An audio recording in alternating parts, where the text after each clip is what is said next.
গ্রামের অশিক্ষিত যারা তাদের থেকে আসছে ব্যাড টাচ জিনিসটা। ওরা জানে না কাকে কিভাবে স্পর্শ করতে হয়, টাচ করতে হয়, ওটা থেকেই রেপ আসে, তাই না? ইভেন 2টা মেয়ে আমাকে ব্যাড টাচ করছে। ব্যাড টাচ শুধু ছেলেরা করে না, মেয়েরাও করে। লাঠি মিছিল করে যে কতটুকু আগানো যাবে আমি শিওর না।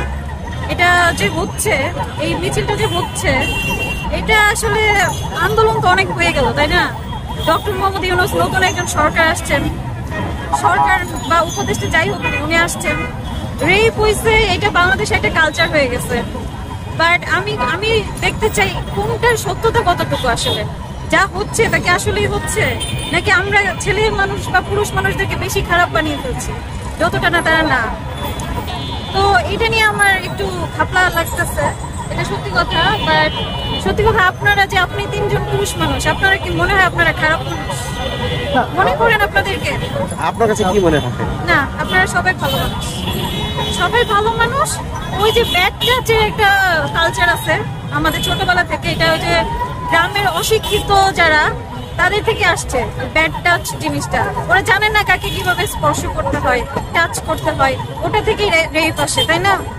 তো আছে খারাপ ছেলে মানুষ। আমি এখানে আসার পরে 2টা ছেলে 3টা ছেলে আমাকে, ইভেন 2টা মেয়ে আমাকে ব্যাড টাচ করছে।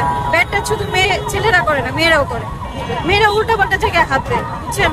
তো কথা হচ্ছে আসলে সবকিছু একটু কমপ্লিকেটেড। বাট আমি জানতে চাই যে রেপগুলো হচ্ছে, এগুলোর সত্যতা কতটুকু? আপনারা কি যা দেখছেন অ্যাকচুয়ালি কি ঘটনা হয়েছে? মেয়েটা যে মারা গেছে, ওকে কয়জন দেখতে গেছে? তো সবকিছু আসলে একটু মনে করলেন ধোঁয়াশার বিষয়। বাট যা হওয়া উচিত সেটা হবে। ভালোটাকে অবশ্যই আমাদের সম্মান করতে হবে, মেয়েদেরকে সম্মান করতে হবে। মেয়েরা হচ্ছে মায়ের জাতি, আপনারা মেয়ের পেট থেকে হয়েছেন, এটা বিশ্বাস করতে হবে।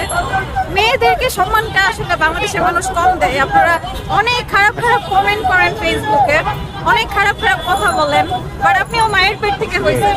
মায়ের যা শরীরের অংশ, আপনার যাকে রেপ করা হচ্ছে তার শরীরের অংশ সেম।